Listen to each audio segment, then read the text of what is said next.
Hi students, good afternoon. This is JK Jaswal and today's topic is the biotechnology and its application, and the topic that is the transgenic implants. As on previous classes, पिछली कक्षाओं में हमें इसके बारे में detail से इसके बारे में बताया भी गया था।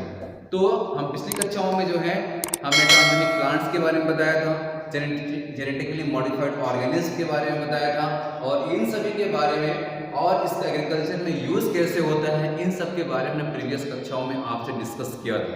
आप फर्स्ट लेक्चर को देख करके उसमें से आप इसको समझ सकते हैं। सेकंड लेक्चर जो आज हमारा है वो हमारा transgenic plants. What does stands for transgenic plants. Transgenic plants को हम क्या बोलते हैं? It is also called the GMOs. क्या बोलते हैं इसको हम? That are the genetically modified organism. ये जेनेटिकली मॉडिफाइड ऑर्गेनिज्म होते हैं, and these organisms are the genetically modified, means the gene coding, जो जीन्स होते हैं उसमें इनको मॉडिफाई किया जाता है, और ये जीन्स होते हैं डिफरेंट टाइप ऑफ इंसेक्ट के लिए, या फिर different type of resistance they have resistant towards the adverse condition के लिए, या फिर they are resistant against the pest के लिए ये रिस्पॉन्सिबल होते हैं। They also have the more productivity, इसकी ईल्ड जो होती है वो ज़्यादा होती है, और they also decrease the fertiliser requirement, और ऐसे प्लांट्स होते हैं इनमें फर्टिलाइजर की रिक्वायरमेंट भी कम होती है।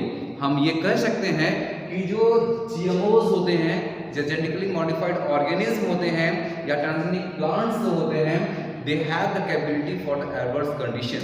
वो एडवर्स कंडीशन के लिए इनकी जो क्षमता होती है, जैसे कि अत्यधिक ठंड का होना, या फिर पानी का कम लगना, अत्यधिक गर्मी को बर्दाश्त करने की क्षमता, या सूखे को बर्दाश्त करने की क्षमता, इन सभी के एडवर्स कंडीशन में इनको जीवित रहने के लिए ऐसे ही इनके अंदर जीन्स को मॉडिफाई किया जाता है।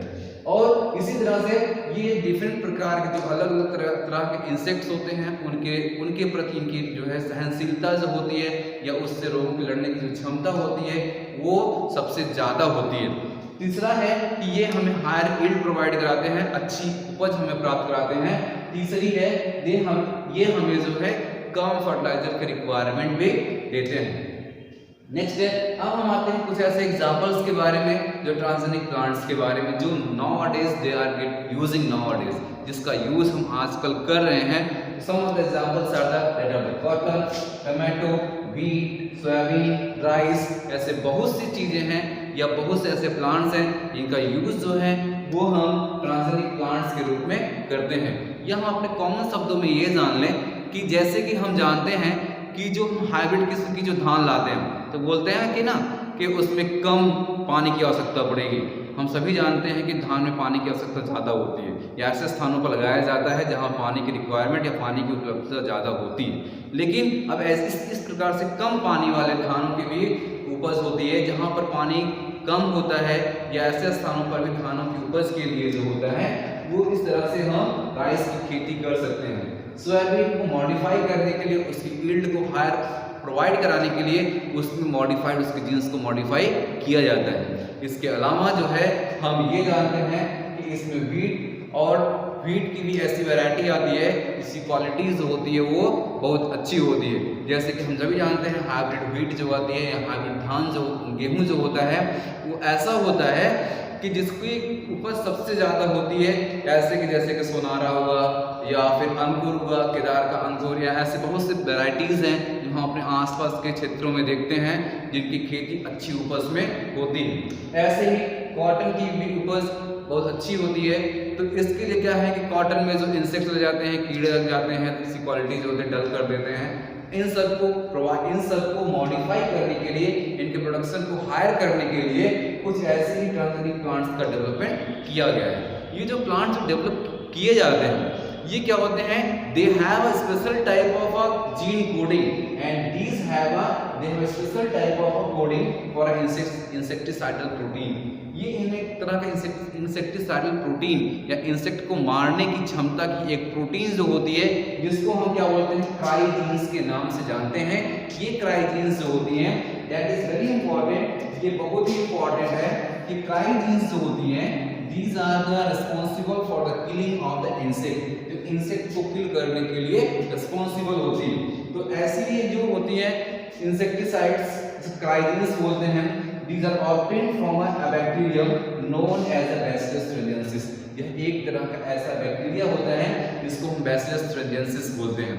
यह एक बैक्टीरिया ऐसा होता है जो स्पीसीज होती है बैसिलस की, और इस स्पीसीज में बैसिलस की स्पीसीज में Bacillus thuringiensis जो होती है यह इसके लिए रिस्पॉन्सिबल होती है कि जो एक तरह के इंसेक्टिसाइडल प्रोटीन का फॉर्मेशन करती है। अब हम कंटिन्यू करते हैं कि इसकी कौन कौन सी ऐसे बीटी की स्पीसीज कौन कौन सी होती है जहां उपयोग किया जा रहा है या किया जाता है। तो सबसे पहले हम आते हैं the first one, that is the BT cotton. क्या है? बीटी कॉटन के बारे में पढ़ो।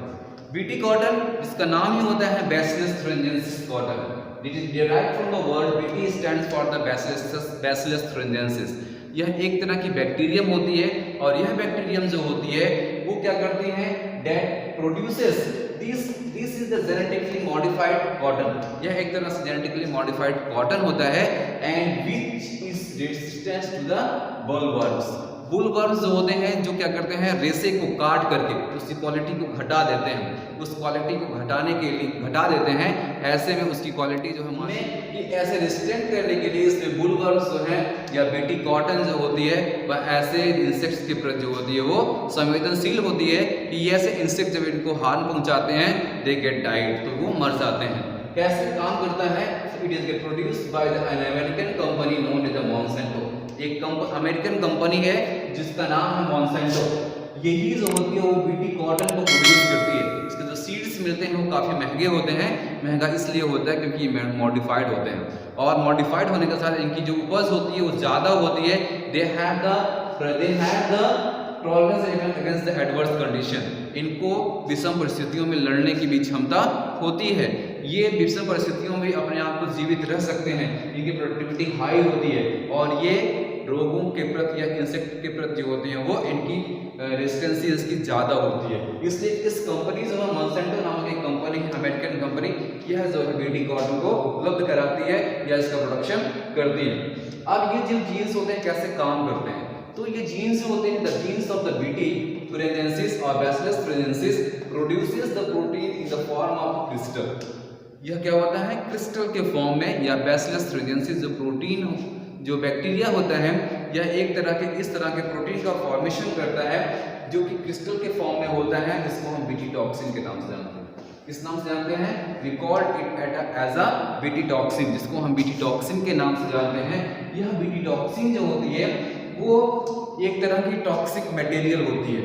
इसका फंक्शन ये होता है कि दिस टॉक्सिक प्रोटीन या एक तरह की जो प्रोटीन होती है that binds the midgut of insect, यह इंसेक्ट के मिडगट को बाइंड कर देती है, उसको बांध देती है, and which cause death, swelling and death of the insect. जो क्या करती है?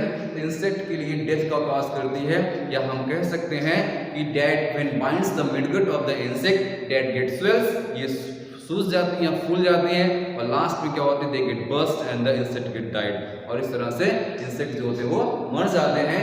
यह स्वतः उनके लार में या उनके सलाइवा में यह रिएक्शन स्वतः ही होता है। इसमें किसी प्रकार की कोई भी स्प्रे करने की जरूरत या किसी प्रकार की बाहर से दवा डालने की जरूरत नहीं पड़ती है। यह स्वयं और स्वयं उस पौधे की यह विशेषता होती है कि इसमें रोग और कीटाणु नहीं लगते हैं। दूसरा जो एग्जाम्पल है वो है टोमेटो का, जिसका नाम होता है फ्लेवर सैवर टोमेटो। इंपॉर्टेंट है, ऐसे इंपॉर्टेंट है जेनेटिकली मॉडिफाइड ऑर्गेनिज्म में फ्लेवर सैवर टोमेटो का भी नाम आता है। बीटी कॉटन तो हमने बताया ही, ये भी इंपॉर्टेंट था। दूसरा जो है वो हमारा है, इसको बोलते हैं फ्लेवर सैवर टोमेटो। यह जो फ्लेवर सैवर टोमेटो होती है यह एक तरह की कहते हैं टोमेटो की ही स्पीसीज है, लेकिन जेनेटिकली मॉडिफाइड है। कैसी है ये? इट इज जेनेटिकली मॉडिफाइड, या इसको बोलते हैं जीएमओज है। यह जो जेनेटिकली मॉडिफाइड ऑर्गेनिज्म जो होता है that is more longer, it is more longer and more flavourable. यह अत्यधिक कहते हैं कि यह अत्यधिक कैसा होता है? लॉन्ग लिव्ड होता है।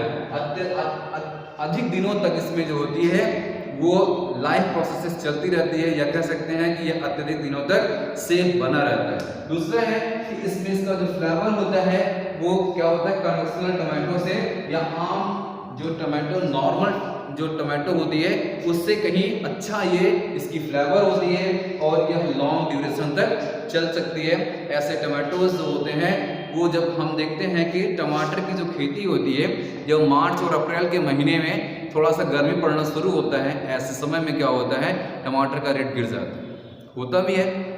That is due to the ripening of a tomato at a one time, एक ही समय सभी टमाटर पक जाते हैं। लेकिन फ्लेवर सेवर टमाटो में ऐसा नहीं होता, उसमें क्या होता है ripening of tomatoes will take a long duration, एक समय अंतराल इसमें ज़्यादा लगता है। तोड़ने के बाद भी इसमें 10 से 15 दिन तक इसको सेफ रखा जा सकता है। तो इस तरह के जो फ्लेवर सेवर टमाटो है ये कमर्शियल टमाटो से कहीं जो है अच्छे होते हैं, अत्यधिक दिनों तक इनको स्टोर किया जा सकता है। हम देखते हैं कि जब मई और जून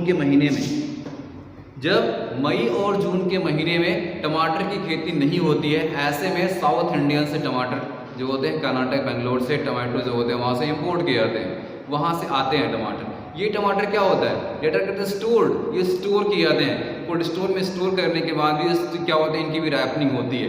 बट ये जो इनकी स्पीसीज हैं ये लॉन्ग ड्यूरेशन तक 3 से 4 महीने तक ऐसे ही ये फ्रेश बने रहते हैं। और ऐसे टमाटर जो होते हैं they have a tomatoes have an enzyme known as a polygalacturonase enzyme. यह एक तरह का इंपॉर्टेंट एंजाइम होता है जो क्या करता है जो इसके रिड्यूस कर देता है।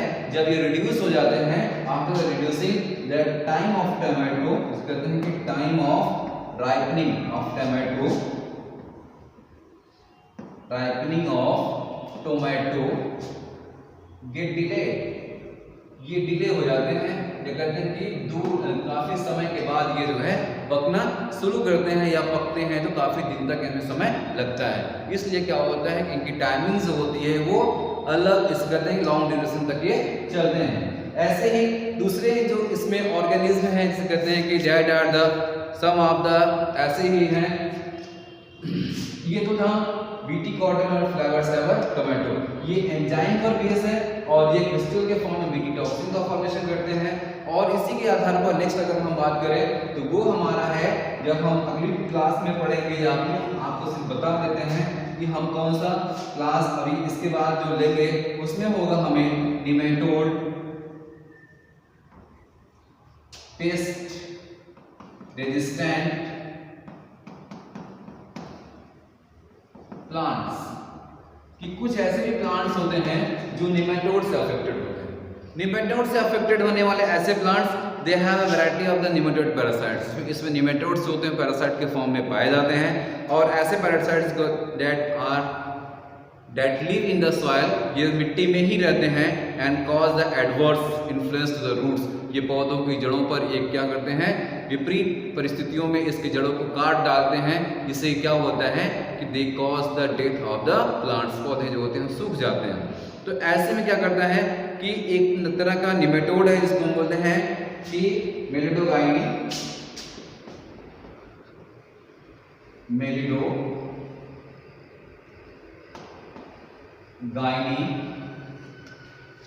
मेलिडोगाइनी यह एक तरह का क्या है निमेटोड है and that affect infect the root of the tobacco plant. यह टोबैको प्लांट को किसको अफेक्ट करता है टोबैको प्लांट को, इंपॉर्टेंट है ये पूछा भी जाता है। टोबैको प्लांट को ये अफेक्ट करता है जिसको हम बोलते हैं it is get affected by the TI plasmid, इसको हम टीआई प्लाज्मिड से नाम से जानते हैं। यही टीआई प्लाज्मिड इसको बोलते हैं टोबैको प्लाज्मिड जो होता है या टीआई प्लाज्मिड जो होता है यह क्या करता है क्रूशियल कंडीशन में टीआई प्लाज्मिड होता है एक तरह का टीडीएनए, यह एक तरह का टीडीएनए जो होता है इसमें स्टोर होता है and this T-DNA that kills the nematode, यह एक तरह के इस कहते हैं कि नेमेटोड को किल कर देता है and that they cause the beneficial to the tobacco plant, यह टोबैको प्लांट के लिए बेनिफिशियल होता है। तो ऐसे ही जो है इसे कहते हैं कि these are the transgenic plants, for that I have taken the examples of the BT cotton, हमने BT cotton के बारे में बताया, फ्लेवर सेवर टोमेटो के बारे में बताया और टोबैको प्लांट में टीआई प्लाज्मिड जो होती है वो उसका यूज जो होता है। तो ऐसे ही ये सभी क्या है ट्रांसजेनिक प्लांट्स है। तो नेक्स्ट क्लास में जब हम पढ़ेंगे तो इसमें हम इसके डिटेल मैकेनिज्म के बारे में पढ़ेंगे कि कैसे ये काम करते हैं या ट्रांसजेनिक एनिमल्स क्या होते हैं, ट्रांसजेनिक माइक्रोब्स क्या होते हैं, on the next class we'll discuss about that. That's all for today. Wish you a good luck and a happy day. That's all for today.